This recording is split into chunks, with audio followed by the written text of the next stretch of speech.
It's almost Halloween, and that means it's time for my Weird Phobias 2!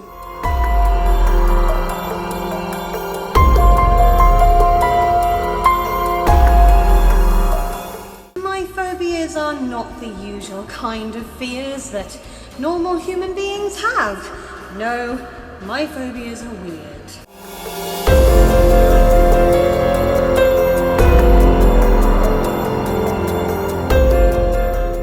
Hi everyone!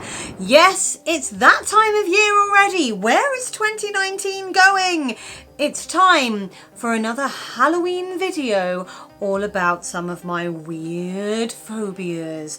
And this hat is already annoying me. Let's start listing some weird phobias, shall we?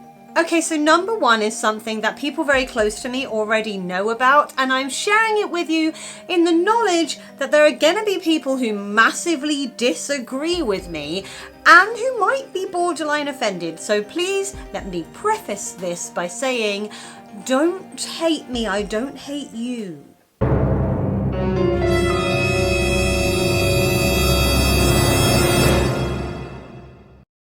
I'm really freaked out by the current trend for gigantic beards.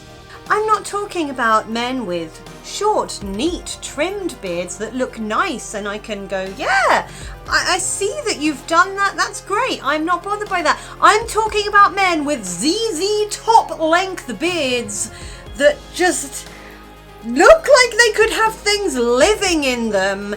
I'm creeped out by it. I don't know what it is. I don't want it anywhere near me.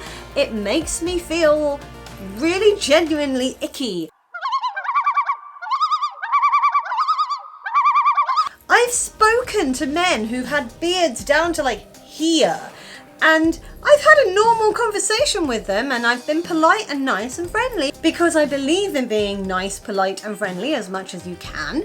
But all during those conversations, I've been thinking, what is in the beard? What's living in it? What have you spilt in it? What food is just lingering from breakfast? I'm just slightly grossed out by enormous beards. I'm sorry. Again, not stubble, not short, neatly trimmed beards. More than happy with a neat beard. It's when they go down to like here, I start thinking, oh no! Please don't hate me if you're a man with a very long beard. I'm sure you're very nice. I also really hate hipster twirly moustaches. I'm sorry, you're not Poirot. Get over it. Do a normal moustache or don't do anything.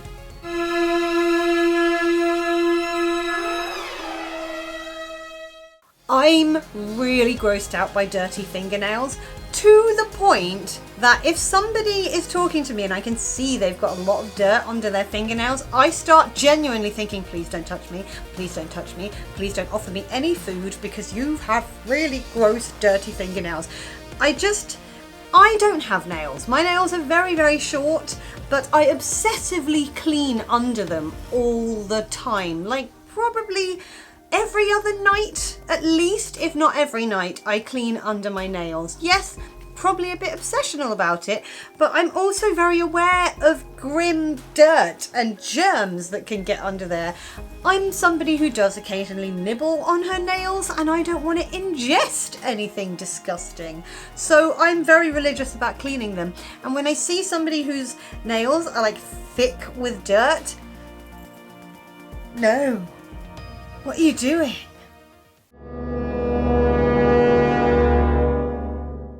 And again, I'm going to add something to this umbrella category of fingernails and say, when people grow their nails excessively long, that's gross.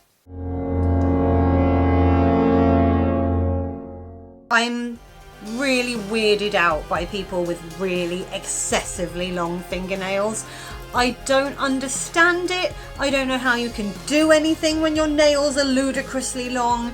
I don't know why you'd want them like that because they look silly and uncomfortable. And I mean, how do you do up your flies?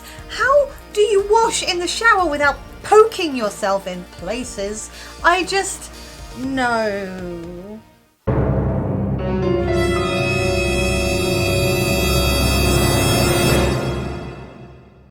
The third weird phobia I want to talk about today is something that I have actually heard other people say makes them like dry heave as well. So I'm pleased it's not just me, and that is wet bread.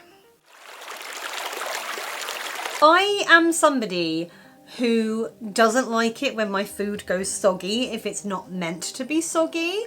So if I'm eating a sandwich and it's got a lot of sauce in it and the bread starts to go soggy underneath, genuinely makes me feel like I might be sick.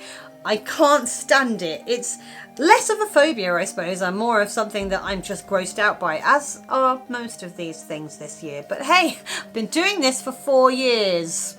Famously, there is an episode of Friends in which Ross makes a sandwich and it has a layer called a moist maker where he's dipped it in gravy, and that keeps the whole sandwich delicious and moist, and just, oh, genuinely the idea of a piece of bread soaked in gravy makes my stomach do this, and not in a nice way.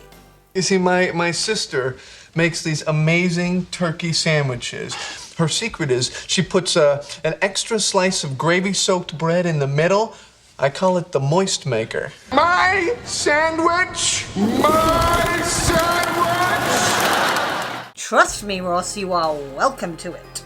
I even used to have this thing where, as a child, before we got told you mustn't feed bread to ducks, if I ever went to the park with my nan or anything and we threw bread in for the ducks, I'd watch the bread get progressively wetter as it landed in the water and think, no. How can that duck eat that? Turns out they're not meant to. It's probably not because the bread is wet, but I'm gonna say it is. I can't even see a piece of bread on the side that's been splashed by washing up water, because if it looks soggy, I'm out. I'm checking out. No. This is genuinely making me feel sick. I think we need to move on before I hurl on camera, and that's something I don't want to do, not even for views. So let's move on.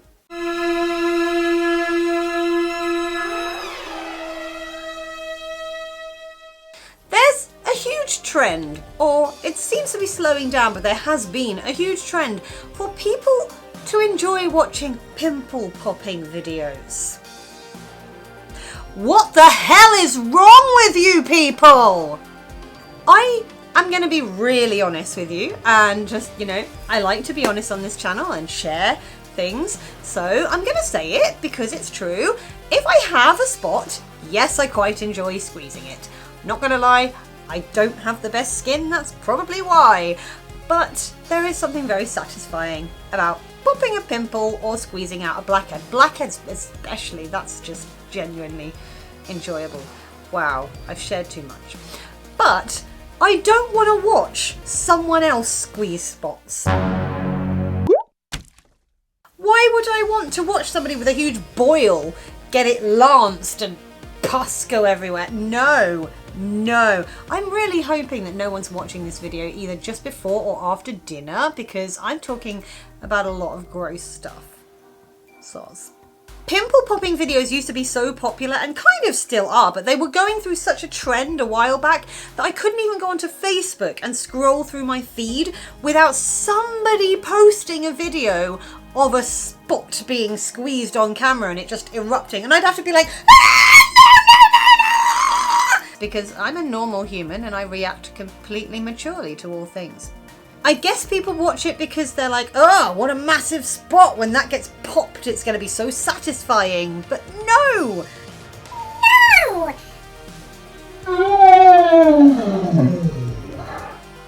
If you want to watch something satisfying, watch coloured pencils being made. I watched a video of that and that was really satisfying and not at all gross.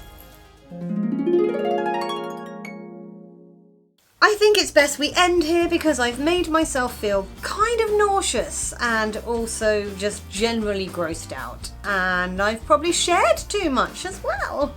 Like I say every year, If you are somebody who has some weird phobias, or you're grossed or freaked out by something that you think is unusual, leave them in the comments, because I enjoy sharing with you guys, and I like to hear what weirds you out too.